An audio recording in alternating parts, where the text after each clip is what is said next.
Hey guys, welcome to the Cow Emporium. We're back at our summer pasture today. We've had a couple inches of rain back here, 2.5 maybe, and then some hot days. They had a foot of snow back here, slow release moisture. And now with the temperature coming up a little bit, things are just really growing along. Boy, we haven't had grass back here like this for several years now.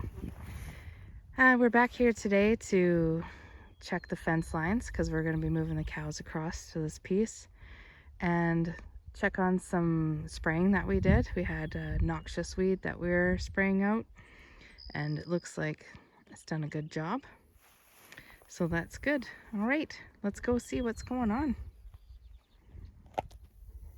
The springtime and early summer back at the summer pasture provides some beautiful wildflowers. These are lupins. Looks like we got some white and some purple lupins. We got like a baby's breath thing. We got yellow buttercups. We got shrubby potentilla. We got the troll things. I don't know what they are. I'll have to ask Glenn. Some of the wildflowers are done now. Glenn's just walking over to see what the spray did over yonder on the side of the hill. He came back from a little scouting trip and he said he figures it got about 90% damage. These are the things that he said look like troll hair. So they get this, when they go to seed, they get this like puffy thing happening on the top. The silver willows are blooming up here. It smells pretty nice. When we were up earlier, we noticed there was a billion wild strawberry blooms. So here's a wild strawberry. I don't think that I'm going to eat this one because we were spraying over in this area kind of, so I'm going to just leave that. But thought you might think that was kind of interesting. That's the size of them. Pretty tiny, but delicious.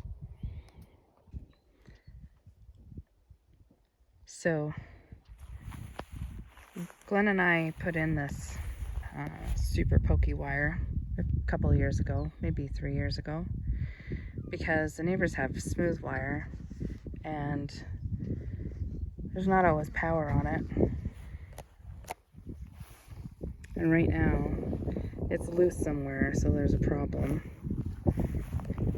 So Glenn brings booster cables to short the wire out so that he can work on it, because their power source is 110 from somewhere and ours are just solar chargers, so quite a difference in the super wappy, that's for sure.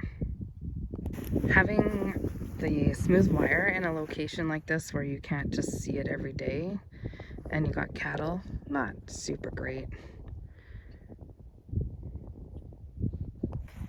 The animals have been back and forth across this fence so much in the wintertime. There are so many sections of wire that are twisted up. And because of these gullies here where the water comes down in wet years, we can't just drive the fence lines. So it's quite a bit of walking. Sometimes we can get the quad across. But we do have to go to the top and check all that fence up there, but we can drive around this and do that with the truck. Sorry about the wind if there's wind noise. I'll voice over this part. This is a fence around for a water source that's not on our side. You can see how far back we fence in wet years and how far away the water is now.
Bear's digging around this spring looking for roots.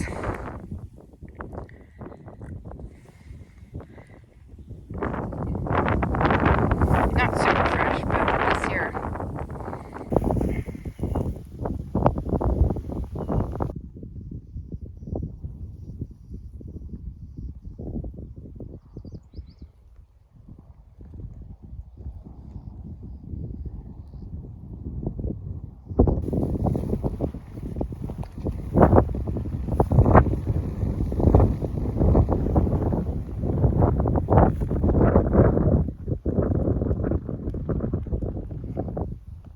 Today's the day we're moving cattle across the highway to different pasture. So I just sent Glenn, well, he sent himself off with the quad to gather. Of course, they aren't where they were the other day when we came up and dropped that salt off. So we want to move them through a gate that's across the water there. That's where we dropped the salt off in that short the other day. And so now they're way back on the ridge. So Glenn's just gonna make the circle and yell, "Hey cow," and they should be down here pretty shortly. So we work hard to work around the traffic. We're coming up to the first long weekend of summer, Canada Day this weekend. And it's absolutely crazy back here. So we come and move across before then. Oh, you can hear the first cows starting to call their calves.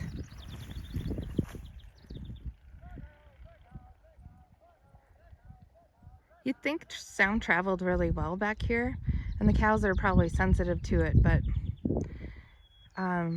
the willow is somewhat insulating, so you have to be pretty close to them before they can actually hear you.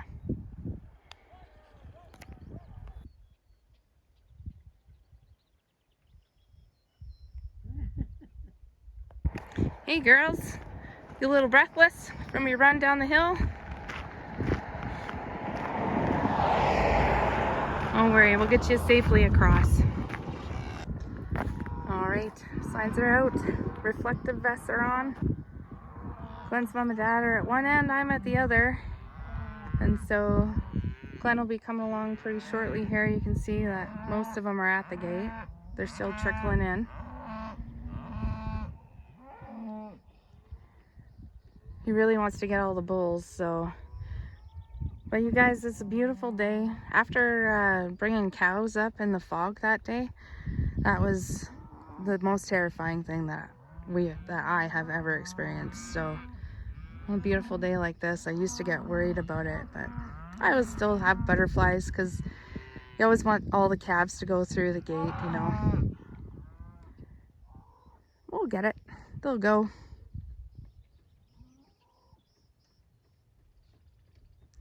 You can hear the quad coming from a distance there. It literally takes them less than a minute to get across.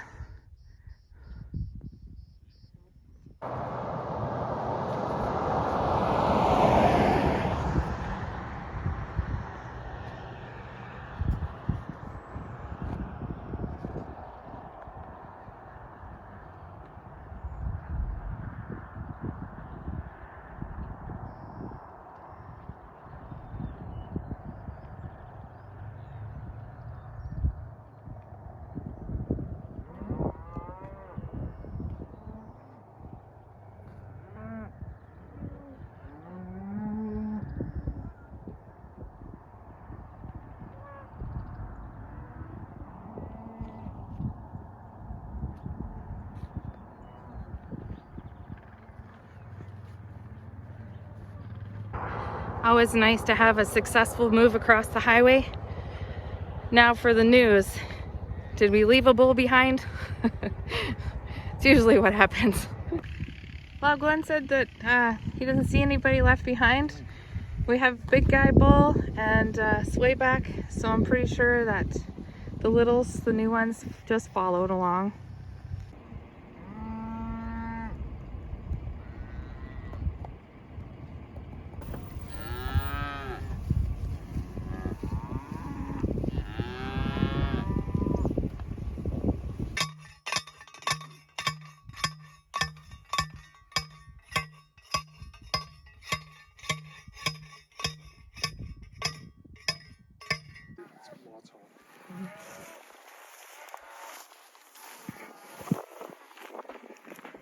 That right there's the dam to a small pond. And so we got a fencer keeping them from going across it. We didn't want the integrity of the dam to fail in wet years, especially when the water can be high. But they can access the water from over there. We just don't want them walking around and back into here to cross. But there's always a couple of cows that do. Here's the small pond. There's where the cows can drink. Then they gotta go back up and around to come back over here to eat grass. Thanks for watching, everybody. Take care. We'll see you in the next one.